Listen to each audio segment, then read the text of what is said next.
Ayun mga kabuenas, bali nandito ulit tayo sa Louisiana Cockpit Arena. Bali may tatlo tayong panlaban ngayon. Ito, talisay, isang white kelso, as yung ating yun. Hindi ko alam kung anong tawag dyan sa manok na yan.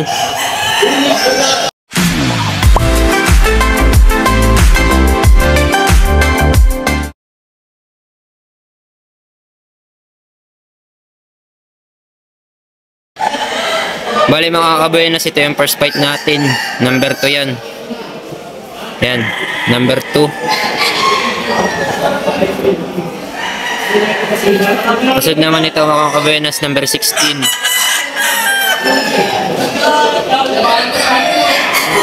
At ito yung pangatlo natin na manok. Number 19 yan mga kabuenas.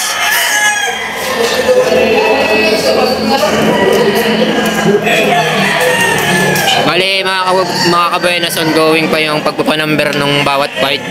Ayan mga nakapigay mga kabuenas.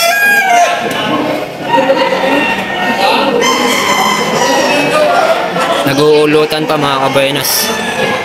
Bali kami ngayon nakatapos namin mga pag-ulot, may mga kalaban na rin. So nag-aantay na lang ng laban.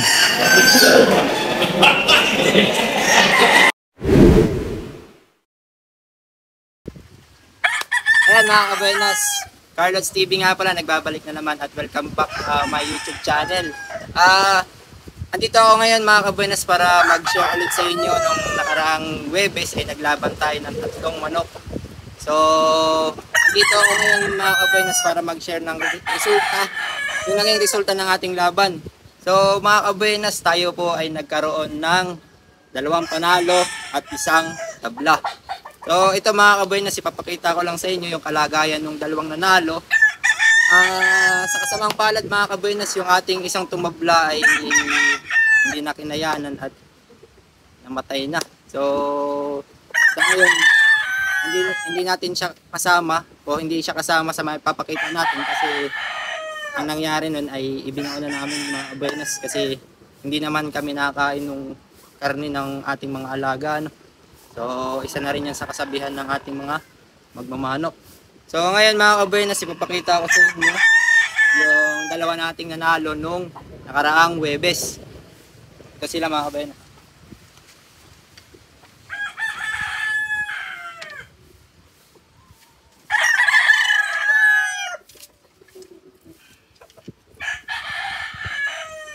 Ito mga kabuenas, hindi ko alam kung anong tawag nito sa inyo kasi ito naman mistiso lang. Kami naman mga kabuenas ay nangungulay lang. Hindi ko rin alam kung anong breed nito kasi sabi ko nga mistiso. So ito mga kabuenas, nung Huwebes, ito yung first fight namin. Ayan mga kabuenas, makikita nyo yung tahi na dito. Tapos ito mga kabuenas, may sugat din siya dito. Tapos may sugat din siya sa paa. Ayan mga kabuenas, pero all goods naman. May iniinda lang siyang sakit dito sa kanyang kanang paa, kaya medyo namimilay. Kaya mga kabuenas,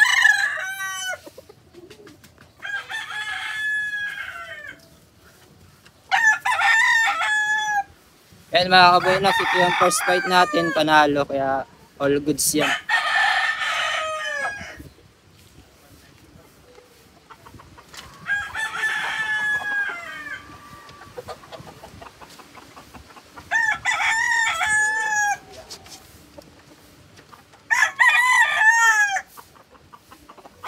Ito mga kabuenas, yung second fight natin ng Huwebes. Akala namin tatabla kasi medyo nag-aalanganin yung sinisintensyahan. So ito naman yung naging sugat niya mga kabuenas dito sa mga palong. Ayan mga kabuenas, may sugat yan. Medyo may dugo-dugo pa. Tapos dito sa may tuhod mga kabuenas. Ayan, pero all goods naman. Ito yung ating talisay, panalo. Nakikita nyo.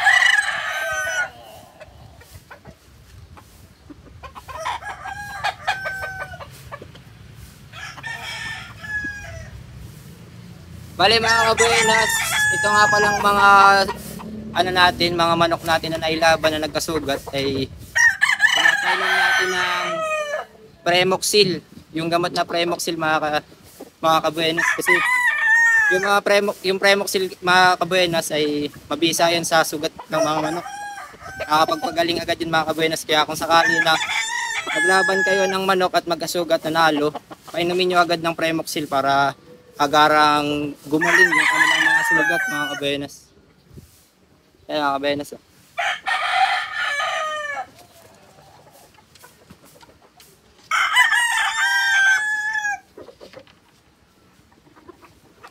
Bale mga kabuenas, nabanggit ko nga sa inyo na 3 yung nailaban natin.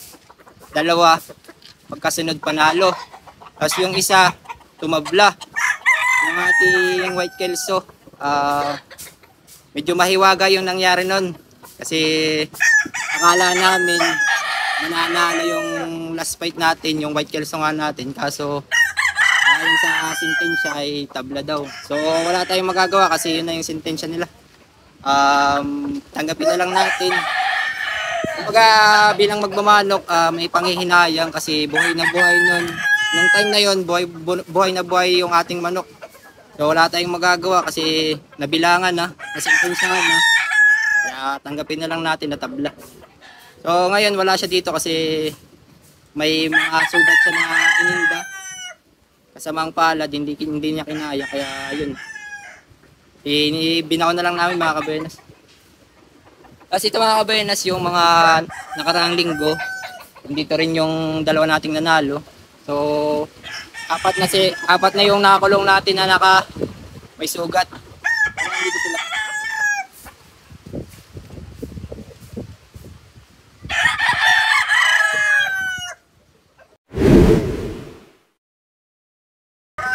Bali mga kabuenas, natin yung ibang nanalo pa natin. Ito yung dirty pit natin na mayahin. Tapi gold.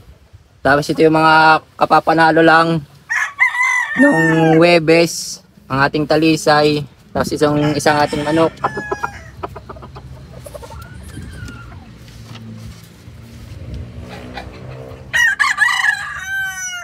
Mga kabuenas, kitang-kita nyo yung ating dirty pit na mayahin ay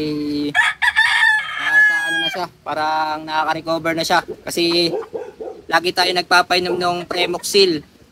Painumin nyo ng Premoxil yung mga sugatan yung manok na nailaban kasi baka mamatay, ay sayang ang manok. Kaya yan mga kabuenas to.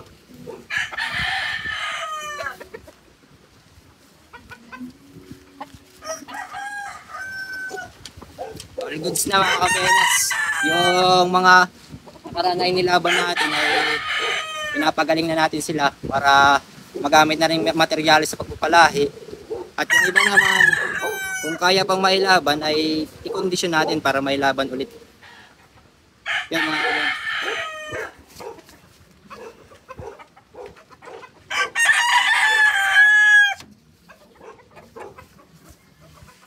Bali yun mga kabuenas, ako naman ay nag-share lang at nag-update lang ng naging resulta ng ating laban nung nakaraang Webes. Yun, kung interested ka sa mga ganitong klaseng video, huwag mong kakalimutan mag-like, mag-comment at i-share ang ating video. At huwag mong kalimutan na i-subscribe ang ating YouTube channel, Carlots TV. Maraming salamat.